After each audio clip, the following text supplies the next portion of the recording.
Hello, and welcome to a very special episode of No Title Needed. I am Morticia Adams, and this is my darling co-host, Gomez Adams from my academy. Gomez, not in front of the podcast audience. We're coming to you from the House of Horrors here at the lovely Hotel Carmichael in Carmel, Indiana. This is our favorite time of year, isn't it, Gomez, darling? Absolutely, my dear.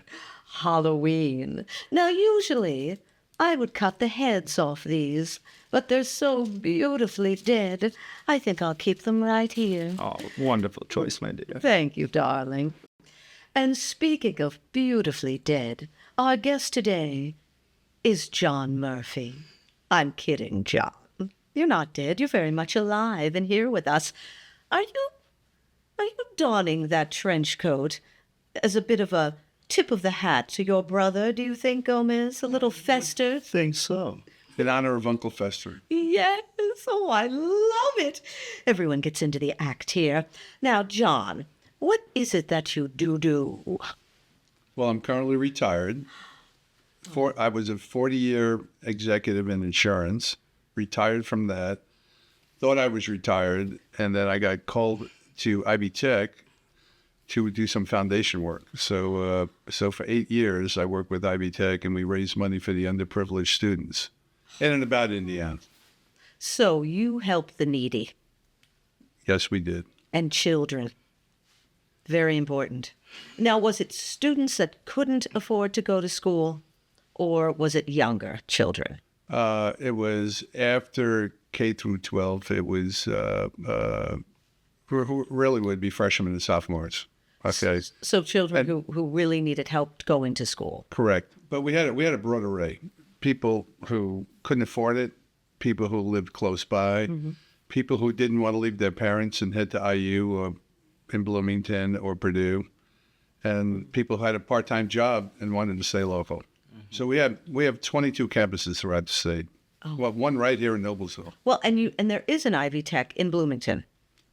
There's an IvyTech in Bloomington. Near Bloomington. I know there's one down there's one in Bloomington, and we have a arrangement with IU that if you go to IvyTech, your credits automatically transfer, and if you have a B average, you automatically get accepted into IU. And it's like that with IUI now, isn't it, as well? IUPUI. Oh, yeah, but they switched to You're IUI. right. You're correct. They changed that. Oh, my goodness. So we have it with Purdue, excellent. and we have it with IU, with Ball State, USI, all the state colleges throughout Indiana. Credits automatically transfer. Yeah. But we don't have that exact same deal. In Bloomington, we have a really special deal that they transfer right in. And stay in their dorms. If you go to IvyTech, you stay in the IU dorms, which is pretty cool. That is nice. Oh, if you have to. Yeah. Or you could. So the kids, Gives you the full in the morning, kids come out. Ones who go to IU go this way. The ones who go to IvyTech go that way. Okay. And they all meet back there and hang out. Did you find it difficult you were asking for money? I mean, that was your job. We were asking for money. You're asking for money. You're raising money for young people who really want to get a higher education. Correct. Okay. So how hard was that? I mean, it's hard to ask for money. And it's the hardest job around. It's pick and shovel work. And what we did is get our people trained, rehearse the story, tell all the great things about IvyTech. And when you have the right people in a room telling the right story, the people know why they're there. Many times you don't have to ask. They say, hey, we'd like to help. And then we bring those people closer to us and put them on a committee or something to help us, okay?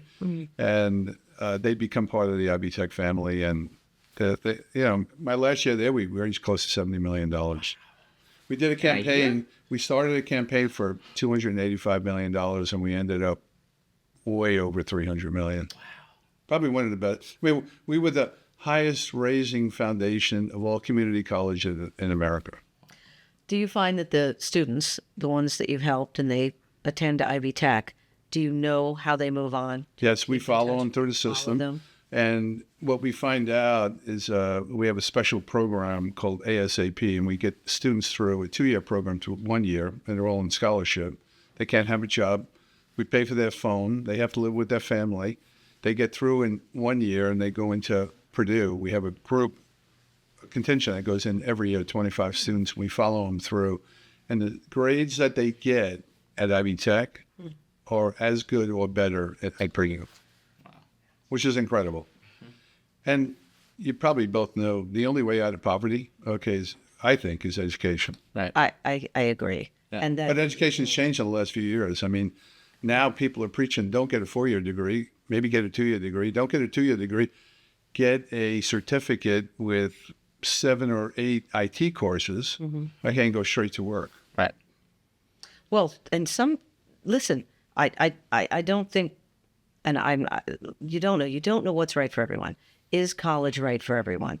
Is the 4 years correct for everyone? Maybe they don't want to. They're not. It's not.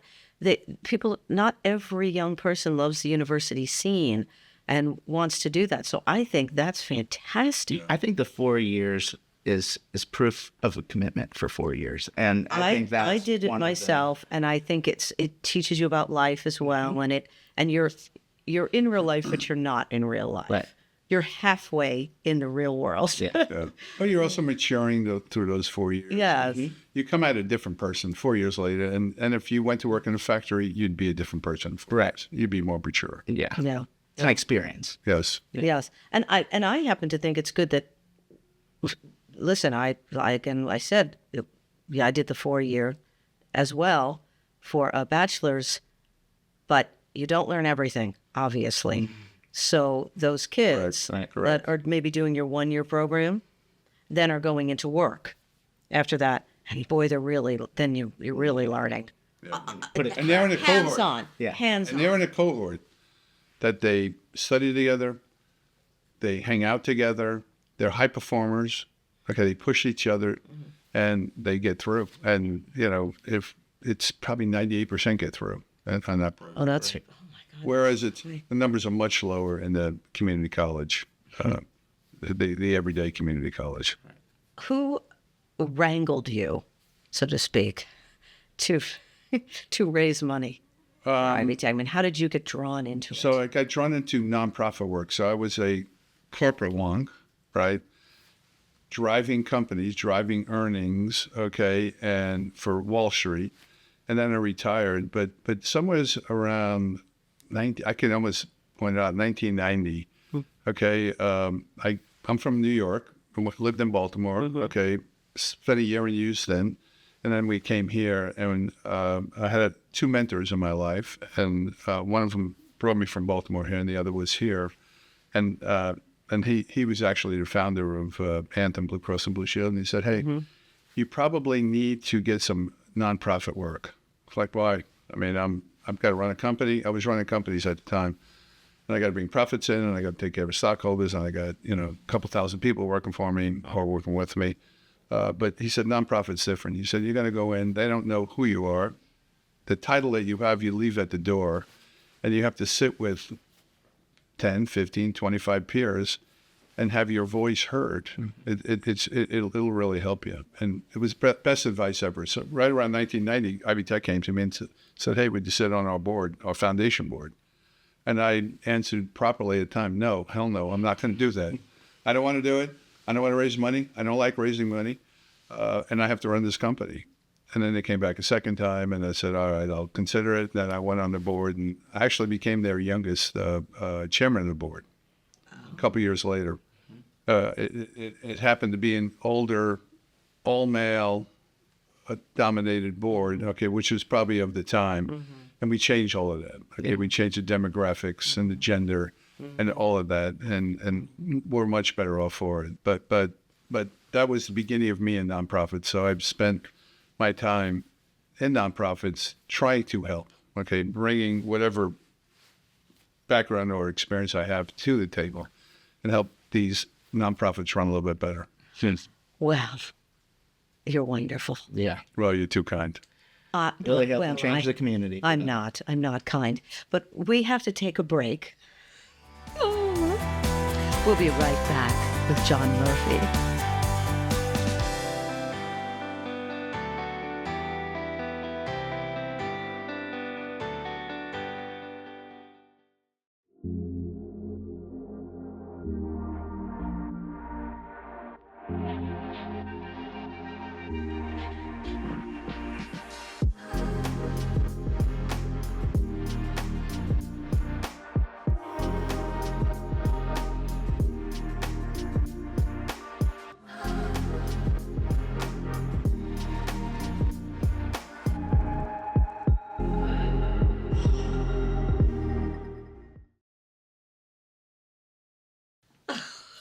Oh, Gomez, stop. The piranhas are getting jealous. Oh, my darling, they can wait.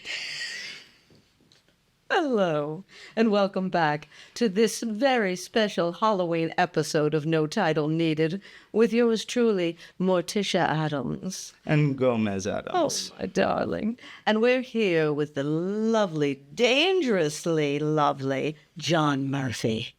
Otherwise known as Uncle Fester. Yes, a.k.a. I know you're trying to be him, but really, no one's Fester but Fester. Now, John, tell us, we were talking before the break, we were talking about all the good you're doing and the good you did, because are you absolutely 100% retired right now from everything? No, I'm not. All right. I just stepped down from Ascension St. Vincent's board, and I'm helping out there on a committee or two. Mm-hmm. We're building an AI company with a group of NFL National Football player types. Mm-hmm. And I'm working, I sit on the board at ATI. ATI. Actors Theater of Indiana. Actors Theater of Indiana. Cool. Now, that is a not-for-profit theater company, professional. Correct. Yes. You're the president of the board. I am. You're a pretty big honcho, aren't you? No, you're humbling me. Well, I think ATI is lucky to have you. I didn't ask for the job, but I'm having a great time. Great people. We're having a lot of fun, and our productions are like off the charts great. right. Now, And I'm learning.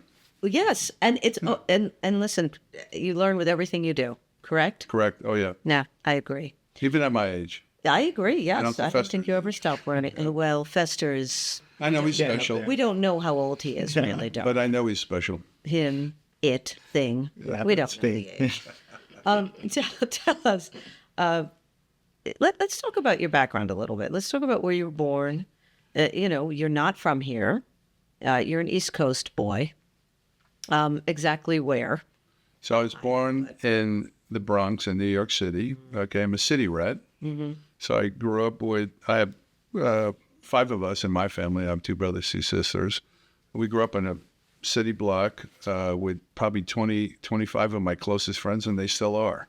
Yeah. I mean, the kids next door, there were 2 Murphys on the block. We were on one side of the street, and the other Murphys were on the other side of the street. Was that section predominantly Irish? Right there. It was in that predominantly section Irish, in the Bronx? Italian, Jewish. Yeah. Yeah. And were your parents from there? Is there a long Murphy line in the Bronx?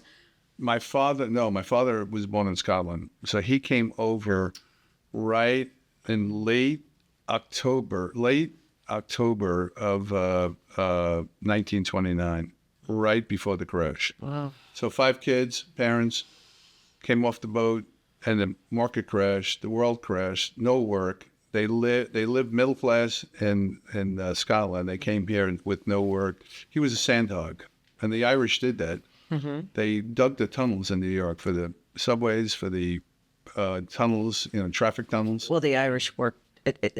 Yeah, they dug for an hour, and they sat for an hour, and that was a 12-hour day. Okay.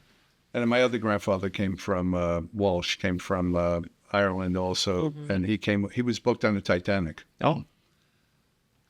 But he didn't make it. Otherwise, you'd have somebody else in there. Did he take it? No, I didn't take it. Of course but not. My son said to me, he said, "Hey, Dad, where's the ticket? If we had the ticket, we're rich." Let me tell you something. If you have anything original from that, Yeah. it's you would maybe not rich, but what a keepsake for the family. Oh my gosh, Yeah. yeah. So your father. Now, were you born here? Were you born? I was born here. Okay. Yeah. So here comes your father. Your mother. My mother was born here. Okay. Did they meet here? They met here. They met here. Okay. All All right, so here he comes off the boat. They meet here. What is she? Is she Irish? Is she Irish, Scottish? Walsh, yeah, 100% Irish. He's 100% Irish. They went from Ireland to Scotland for Yeah. work. Okay. Yes. Yeah. So they were Murphys going to Scotland because I guess there was more work back then. Why? And you think of this for all the immigrants where they went. Yeah. Why this section? Why that section? Why this section of the country? You know, I'm sure they gravitated towards where their people were. Yeah. Actually, right? In fact, my grandfather brought over, he sponsored people from Ireland, my grandfather Walsh. So they had an extra bedroom. And we always, I remember we grew up in the same block. I think we might have lived in the same house at the same time. It was two family house. There was one bedroom upstairs that we always had a stranger in it. Well, that's Uncle Patty, right? Uncle Jimmy. That's great. And then they lived there for 6 months, and then they find a job. Oh, wow. I think he was a firefighter. His first job, he was building buildings on Wall Street. He was construction work, and then he got into the fire. Your father. My grandfather. Your grandfather. Yeah. So he was a firefighter Firefighter. in the city. In New York City. Well, thank him for his service and everyone's, all the firefighters' service there. No, any cops? We have a long list of cops on both sides, actually. In fact, our most famous cop is my cousin John, I'm going to a wedding this Friday in New York, okay? And he was Giuliani's bodyguard. So he went to college, got a degree, joined the NYPD, and he got through. He's a lieutenant, and Giuliani picked him out of a crowd and made him his bodyguard. And on 9/11, saved his life. Wow. That I was going to say, if you had any family members have involved with that rescue, involved. Yeah, John pulled him out of the building. In fact, when his father died, John's mother was my godmother. She was born in Ireland. And John, when his father died, my Uncle Jim, Giuliani was there for the church, the burial, the lunch after, the viewing the night before. It was incredible that he was there. Yeah, well, it was one of his bodyguards. I mean, there you go. His main bodyguard. His main bodyguard put in charge of. Yeah, that's wild. So in fact, he must get pretty close. He spoke out here, and the company I was with, we bought a table because I knew Giuliani was speaking. I said, "Hey, I should see my cousin John." So there's John with a headset on a corner. And we're going through a metal detector or something. And I go up to him and I hit him in the chest. And I thought it was going to be a fight. I said, "Wait, I'm your cousin John." Why did you do that? John, I got a question. So, Sure. You've had, experience on many boards and, up to being president. What was the route like to get you there? To get to Some boards? of your early experiences in the work field. My first board was, I think my first was with the American Heart Association. Okay. I was the assistant chair of the Heart Walk downtown, where a lot of people come out, thousands and thousands. And when I was recruited, I didn't know I was going to be the chair. I should have known it. And that was my first. Okay. Mm-hmm. And then I was recruited to IvyTech board. Oh, so right. And being on the board, you have a voice. And one of my gifts is that I can bring a group of people together, give them a vision and a mission, and then get them marching in the same direction. And that's what I utilize on every board I've been on. It's a powerful skill. Well, I'm blessed to have it. Well, it's all the police and the firemen. There you go. Family. Yeah, that's the background. That's the ticket. What made you, and real quick, because unfortunately we're going to have to wrap this up. What brought you here? You are in Indiana now. You live here, you and your wife? Correct. Live here? Right. Do you raise your children here? And my children were 3 and 4 when they came here. We came from Baltimore. They were born in Hopkins. Okay. I'm really proud of them. One's a lawyer, and the other is an athlete. He's actually a Hall of Fame college athlete. Wow. Tennis, won the state championship in tennis. Mm-hmm. So I'm really proud of what my kids have done. But we came here on business. We were working in Baltimore with a major company, which is Citigroup today.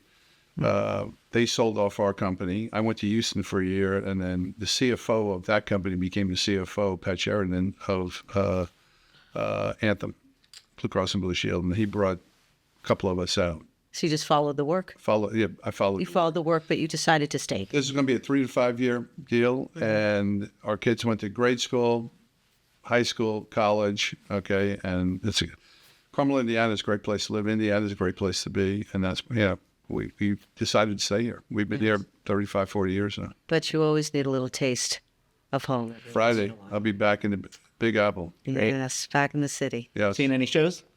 Not this time. The last time we saw MJ, Okay. and we saw 6. And we have 2. Oh, you went to some very hot shows. We have 10 and 11 grandchildren, girls, okay, and they're ballerinas. They're lovely. Okay, they're at CIDE, Oh, yes. right? I used to teach them swim lessons. Yes, and he did, yes. Gomez was didn't know you really, could really swim. good at that. Except maybe in a swamp. Very good.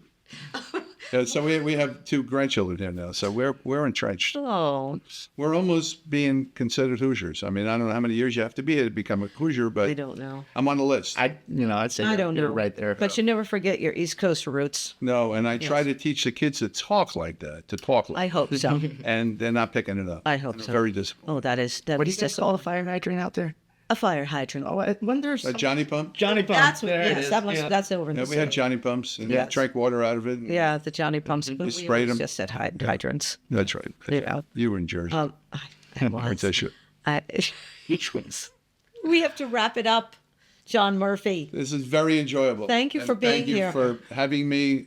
I'm honored to be here, and you folks do great work. We must thank you for Thanks for keeping playing on along, that too. trench coat the entire Yes. time. I'm hoping I can keep this. It's good fit. And thank you for joining us for this very special Halloween episode of No Title Needed with Morticia. And Gomez. Oh, my darling. And we will see you next time. Not here, though. I don't believe we'll be here in the little house of horrors. I believe we'll be back over at Feinstein's, the beautiful cabaret. Please go over there and see just exquisite entertainment. They have something going on almost every night. Gomez and I love the cocktails. To die for. Oh, look at you. I try. He's so clever. Anyway, thank you so much, and we'll see you next time for No Title Needed.